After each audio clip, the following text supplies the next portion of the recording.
think about it, I'm astonished at the journey my life has taken.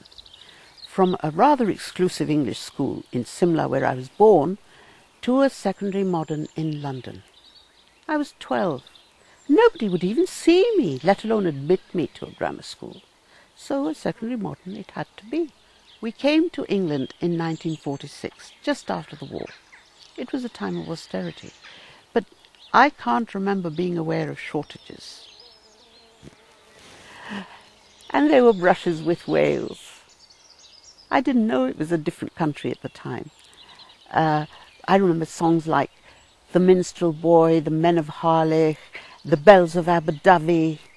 Who would have thought that one day I'd be living not a million miles from Aberdyfi?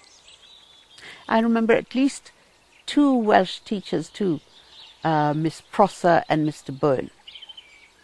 But I didn't know they were Welsh. When we came to England, there were no Asians here, or practically none. And people knew very little about India, or hardly anything about India. Did you live in trees? My friends in school would ask me. Oh, yes. And we went to school on tigers and used snakes as whips. Never mind that I'd never seen a tiger. Still haven't come to it, and except on television or in the zoo. How long have you been here? 3 months? You have learnt English quickly. Well, not quite. I spoke very good, accentless English. Because Auckland House, my school, was essentially a school for the daughters of English officers. And the girls were expected to behave like young ladies and speak correct English. Slang was not permitted. Gosh or golly, got you detention. I remember we had an English friend who used to entertain us by putting on a Cockney accent. Put your rat on your red, he would say, which sounded to us like put your rat on your red. Very funny. As I said, I did speak good English, but that doesn't mean that I didn't speak my own language, which was Urdu. And as it happened, my love for Urdu turned out to be a good thing, because it opened the way for me into radio. My father, after serving in the army, worked in the Hindustani section of the BBC, overseas service. That's why we came to England in the first place. And a colleague of his was responsible for the children's program. But there were no children here. So he asked my father if I could act, and auditioned me, and I passed. And after that, I always worked in his programs. I remember my very first fee in 1947 was half a guinea. That's 10 and 6pence in real money. And I remember having to stand on a box to reach the mic because all the other actors were adults. This, had I known it, was my entry into the acting profession, and as far as I know, makes me the longest working Asian actor in the country. Even though I loved acting, it didn't seem to me a realistic possibility as a profession. My mother didn't approve for a start, but my father said that after I got my degree, I could go to drama school. However, he died when I was in the middle of my finals, and no way was my mother going to allow me to go to drama school.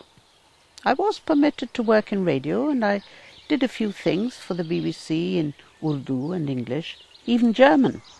It was, however, through the BBC that I got my very first film job in a film called Sink the Bismarck. They wanted someone to translate into Urdu and read the news about the sinking of HMS Hood. I thought I had made it. But of course, nothing whatsoever came of it. My first decent television part was in a series which went out from Birmingham called Second City Firsts, in a play called A Touch of Eastern Promise. In this, I played a Bollywood star coming to the end of her sell-by date. And my first theatre part was something of a challenge, because I played the lead in To Anchor a Cloud, which was a play about the Emperor Shah Jahan and his beloved wife Mumtaz Mahal, in whose memory he built the Taj Mahal. Theatre has since rewarded me with varied, wonderful parts, like a Sikh woman in Song for a Sanctuary, Dadi, the grandmother in Women of the Dust, and the glamorous and evil Chandni in Moti Roti Patli Chunni, and the Jewish matriarch in Calcutta Kosher, and the lovable, lovely, funny Auntie Muna in Chaos. My best roles have always been in theatre or radio.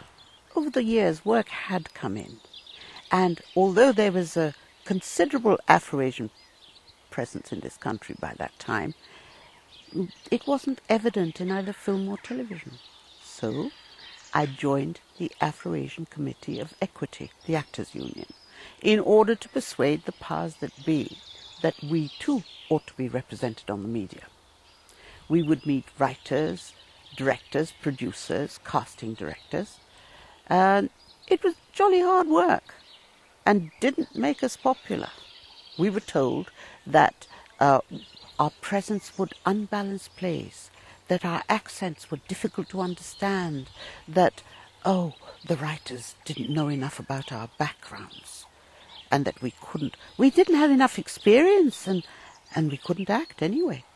How did they know? We had so little to do.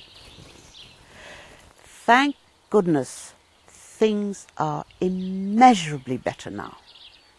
And I'd like to think that I had a little bit to do with it.